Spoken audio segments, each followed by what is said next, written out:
Hello everyone, hope you are doing good and welcome back to my channel. Today we are at problem of the day 1 for Geeks for Greeks February month, and we have an easy question to start with the in the 1st of February, right? So let us see what this question is. And by the way, like before I begin this question, so I just want to congratulate to everyone who had done the previous month's the question seriously, okay? Because I guess some of the questions were on the difficult side, but still, if you have been consistent, consistently solving those questions, then definitely you deserve appreciation. So please do continue the same for this month as well.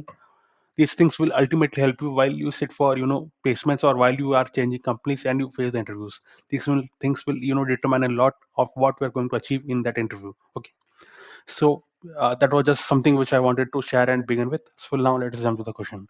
So it's an easy question, as you can see. It's called panagram checking. Okay. So what is this panagram? They already defined it. So let us see. Given a string S, check if it is a panagram or not. Okay. A panagram is a sentence containing every letter in the English alphabet. See, as a beginner, when you see this question, the first thing that you should be asking to yourself is, see, when you talk about alphabets, there are two kind of alphabets, right? Either it should be uppercase or it should be lowercase. Here, they have not mentioned anything specifically. That means the letter can be in a capital one or it can be in a small one. But if it is present, then it will be contributing towards a panagram. As simple as that. So as you can see in the first example, we'll have a capital B here. Okay, we have a capital B here, but still, but see, rest of the letters are in a small, right? So still, it will contribute towards the panagram because see, the idea here is every letter should be present once. Okay, whether it is capital or whether it is small, that doesn't matter. The idea is very simple. It should be present at least once. As simple as that. If it is the case, we have to return one. If it is not the case, we'll have to return zero. As simple as that. So in this case, as you can see, only four letters are present, and in that also one is repeating. That is S is repeating. So out of 26, only three letters are present. So this is not a panagram as such. Okay. So yeah, fun, that was the thing. See, there are many ways to do it. The first way that I will first explain you the ways of doing it, then I will show you my solution. See, the first way to do this is you can create a array, fixed array, that is array of fixed as 26. You can create it. You can map each letter there. Okay, that is the one way of doing it. Then you can check if the letter is present. You can make its value from 0 to 1, something like that. And then finally, when you parse all the elements present there, just go through the array once more and just add the values there. That is if that is either it can have a value 0, it can have a value 1. So at last, when you get the result as 26, then you can conclude that all the letters are present. Otherwise, you can conclude that some of the letters are not present. That is one way of doing it. I will show you the way I have done it. I have used the set definitions here. I have used the set here.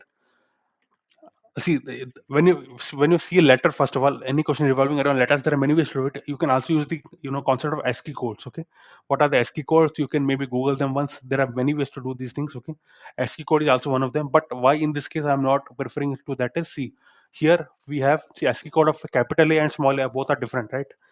So that's why I'm saying this.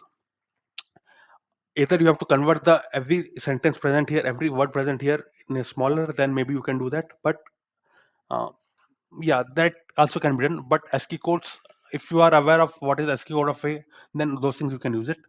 Otherwise, you can do something like what I've done. I've used the set definitions here. I've used the set data structure. What I've done is alpha is a set which has all the letters, there is small letters from A to Z present here. Okay, what I will remember one thing, the string which they are giving you will have spaces as well. Okay, they will have commas as well, and may have full stops as well. Anything can be present. See, they have not mentioned what all can be present.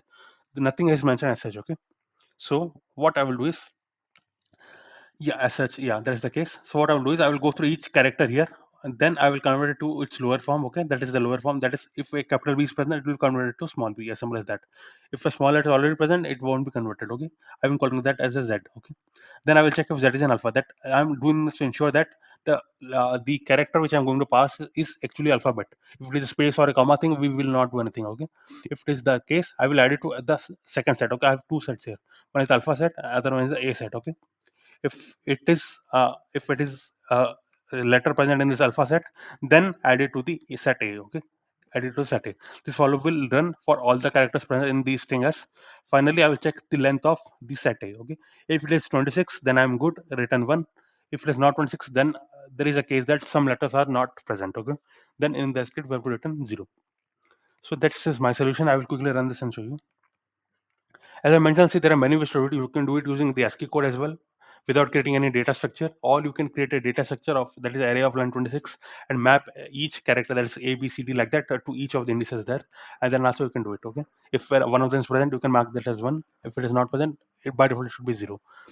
Once you have passed all the characters, you can check the sum there. Okay, sum of each value present in that 26 places. If the value is 26, then also you can get the answer. So as you can see here, this answer getting exported. I've already submitted the solution and it works. So yeah, friend, that was all for today. This was the easier way of doing it. See, there are many ways to do this, but remember, see, try to understand the fact here. They have not specifically mentioned what are the characters going to be present. In the first example, we saw that commas are present, okay, spaces are present. If they mention what all can be present, then in that case we can design a specific solution. But here they have not mentioned anything, so I also designed a generic solution as such. Okay. So yeah, friend, that was all for today. Uh, if you for like my efforts, if you want to get similar solutions in future, please do consider subscribing to my channel. See you tomorrow. Thanks a lot.